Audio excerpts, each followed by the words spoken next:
Welcome to this edition of Checking In at the Library. I'm Melissa Simpson, the Circulation Services Director at Williamsburg Regional Library. Today we're going to talk about romance books. One of my favorite authors is Nora Roberts. Nora Roberts has written tons of books. She has some of the most books on the shelf out of the library as any of the other authors.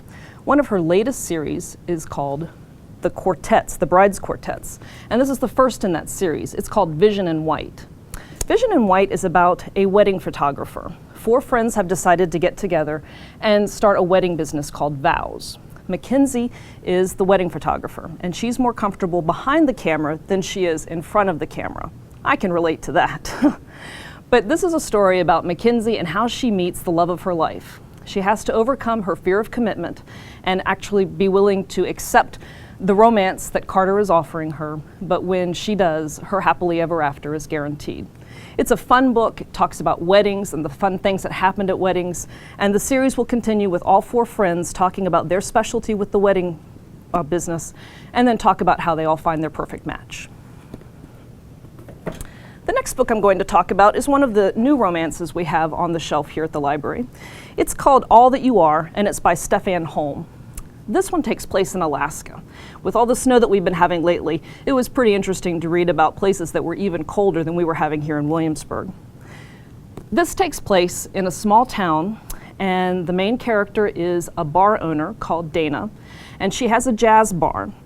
One of the people who comes into her bar is a construction worker named Mark, and he's immediately attracted to her.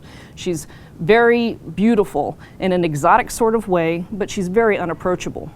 The quirky characters in the bar keep Mark away from Dana, as well as her own defenses from being a single mom whose husband had left her. Mark manages to overcome her defenses as he helps her meet the codes that need to be fixed for the bar that she runs. Another new one we have on the shelf is called Hot Flash by Kathy Carmichael. This one has a 40-year-old main character. She just turned 40. She's looking at her life, and again, like Dana, she's a single mom. She's trying to figure out a way to get her son to college. Jill is working as an assistant chef at a big restaurant, but she finds that she's covering for the chef more than she's actually advancing her own career. So when it comes time for her to figure out how she's going to pay for her son's college tuition, she decides to poll people who have had their anniversary announcements in the newspaper. She and her friends set up this really silly survey and take the answers that they get from these people as the blueprint for Jill to find perfect romance. It doesn't work. She thinks that traveling salesmen are the best way to go because they're hardly ever home and would still be able to provide enough money to get her son into a decent college. Unfortunately, or fortunately for the romance, she meets one of her son's old elementary school teachers, and the sparks fly. It's a really good contemporary romance with a little bit of restaurant news, a little bit of single mom information going on, just a real fun, light read. Another book that I really enjoy that has to do with an older character is Kathy Lamb's The Last Time I Was Me. This wouldn't necessarily be strictly a romance story. It's more of a coming of age for an older woman, someone who had a career and then realizes that maybe she's been on the wrong track and spent too much time developing the career and not enough time developing herself. The main character is Jean Stewart.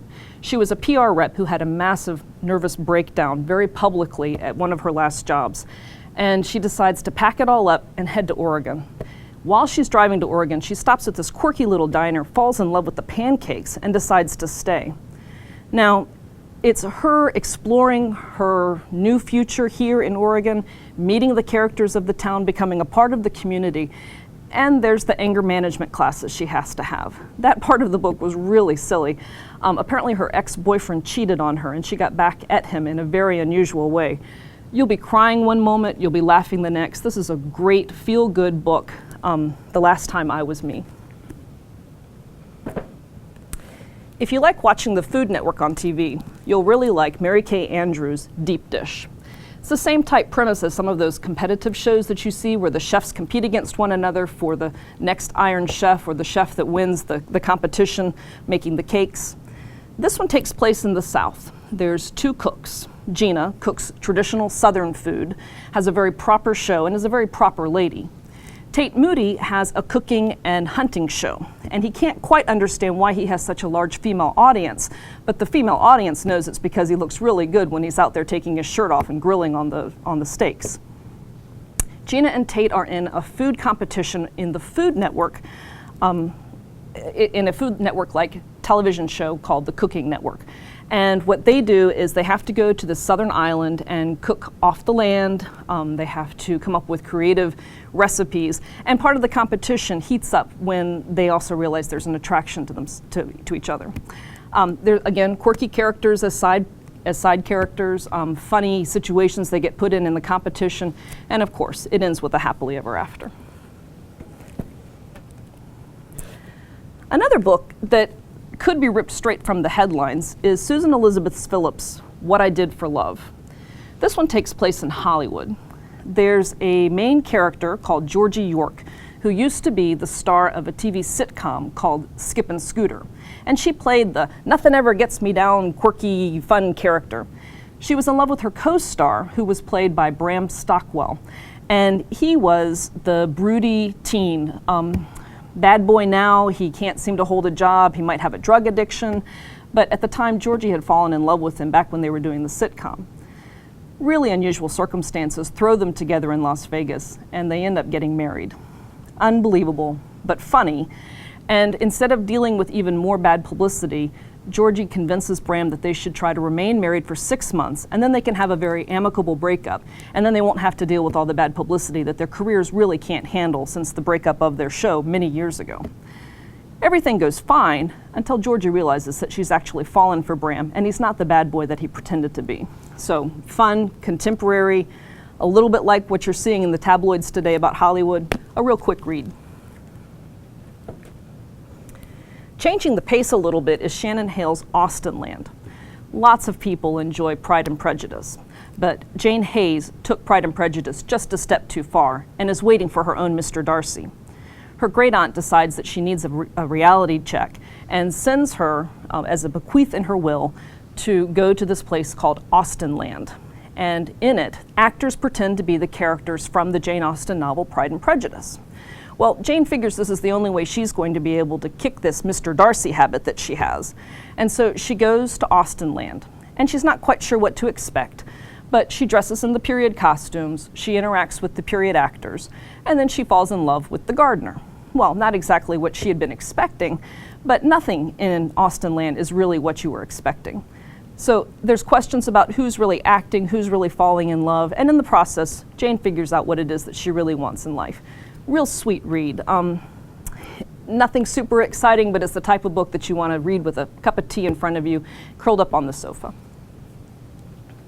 Another gentler romance is Katie Ford's Restoring Grace. I really like Katie Ford. She does gentle British romances, not a whole lot of action going on, but people that you'd like to meet in real life. In this particular story, Grace has been divorced for 2 years, and she's living in a big house that needs a lot of repairs, still trying to figure out what she wants to do with her life now that she's no longer married. She ends up meeting this woman named Ellie, who paints houses as a job. Ellie loves the way that Grace's house looks on the outside and offers to do her a painting, and the two women become friends. As they decide that they're going to live together, her ex-stepdaughter, Demi, shows up. And so Grace, Ellie, and Demi end up forming this sort of a family atmosphere. Still trying to figure out how to raise money, how to fix the falling down mansion. And in the course of the book, of course, each of them finds a man to fall in love with. Nice story. Katie Ford's a good author for someone who's interested in something like Bridget Jones's Diary, but maybe not quite as contemporary as that. Getting back to food, Susan Mallory has a series called Sweet Talk. The first book is called Sweet Talk. In it, there's a woman named Claire who was a piano protege when she was very young. She was whisked away from her family and the family business, which is a bakery, and she was trained to be a concert pianist. When her sister Nicole has to have surgery, Claire's called back home to help run the family bakery.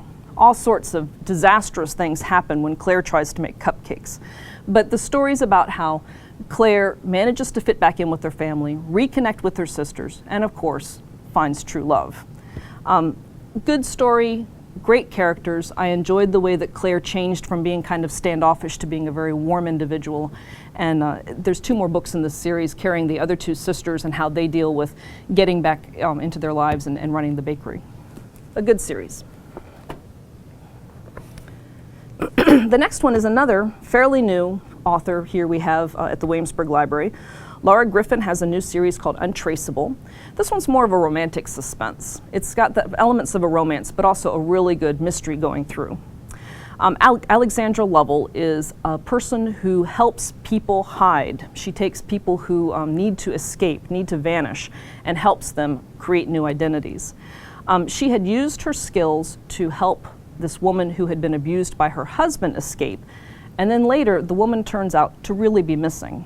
Alex is really concerned about Melanie, and she invites one of her former helpers, a PI that she knew from a few months ago, to come help her investigate this particular possible homicide. She also has an elite team of forensic scientists known as the Tracers on her side to help locate Melanie, and the story ends up being really interesting. Of course, the PI and Alex fall in love, but the mystery is a really good, strong element in this particular book.